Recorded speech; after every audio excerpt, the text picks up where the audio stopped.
Quero falar sobre o poder da ausência de condenação. Jesus demonstrou algo muito importante no relato da mulher apanhada em adultério, no capítulo 8 de São João. E quero fazer uma pergunta, porque a resposta nos levará a um dos maiores segredos de vitória. O que capacita alguém a ter o poder para vencer o pecado? Obviamente, a ameaça da lei não impediu a mulher de cometer adultério, mas receber a aceitação de Jesus, saber que mesmo merecendo ser apedrejada até a morte, ele não a condenou, isso lhe deu o poder para ir e não pecar mais.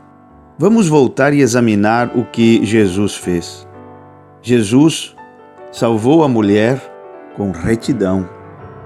Ele não disse, não a apedrejem, mostrem misericórdia para com ela. O que ele disse foi, aquele dentre vós que estiver sem pecado, seja o primeiro que lhe atire a pedra. E por espontânea vontade, os fariseus e a turba religiosa saíram um a um. Observe como depois disso Jesus não perguntou à mulher, ele não perguntou, por que você pecou? Por que você cometeu tão terrível ato? Não. O que ele perguntou foi, onde estão aqueles teus acusadores? Ninguém te condenou? Parece que Jesus estava mais preocupado com a condenação que o pecado traz do que com o próprio pecado. Porque ele se certificou de que ela fosse embora sem sentir condenação e vergonha. Ele se certificou disso. E aqui há uma coisa que eu quero dizer, nós não devemos inverter a ordem de Deus. Quando Deus diz que algo vem em primeiro lugar, isso deve vir em primeiro lugar. O que Deus coloca em primeiro lugar, o homem não pode colocar em último ou em segundo. Eu creio que até mesmo a ordem das coisas na Bíblia são por inspiração. Deus diz que nenhuma condenação vem em primeiro lugar e então você pode ir e não pecar mais. Você captou isso? A religião inverte esse sentido. Nós dizemos muitas vezes, primeiramente vá e não peque mais, então não o condenaremos. O que precisamos compreender é que quando não há condenação, é que as pessoas recebem poder para viver vidas vitoriosas, vidas que glorificam a Jesus. É daí que vem a concessão de poder. A graça produz uma concessão de poder sem esforço, por meio da revelação da ausência de condenação. Ela é inconquistada e totalmente imerecida. Essa graça poderosa mas podemos recebê-la, esse presente da ausência de condenação, porque Jesus pagou por ela na cruz.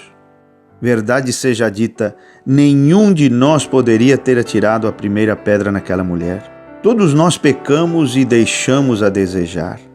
Hoje, nossa confiança não está em nossa capacidade de cumprir as leis de Deus perfeitamente, mas no único Jesus Cristo que é em si mesmo o cumprimento da lei.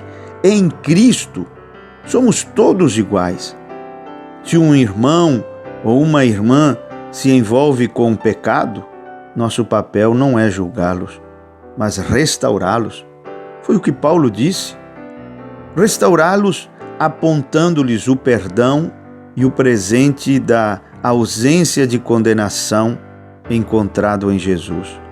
A única pessoa que não tinha pecado e que poderia ter exercido punição judicial sobre a mulher era Jesus. Só ele estava qualificado para atirar a primeira pedra e não o fez. Jesus devia, em carne, representar o que havia no coração de Deus. Você crê nisso? E o que havia em Jesus não era julgamento. Seu coração é revelado em sua graça e seu perdão. Gosto de dizer assim, ao descrever o que aconteceu enquanto os fariseus esperavam para apedrejar a mulher.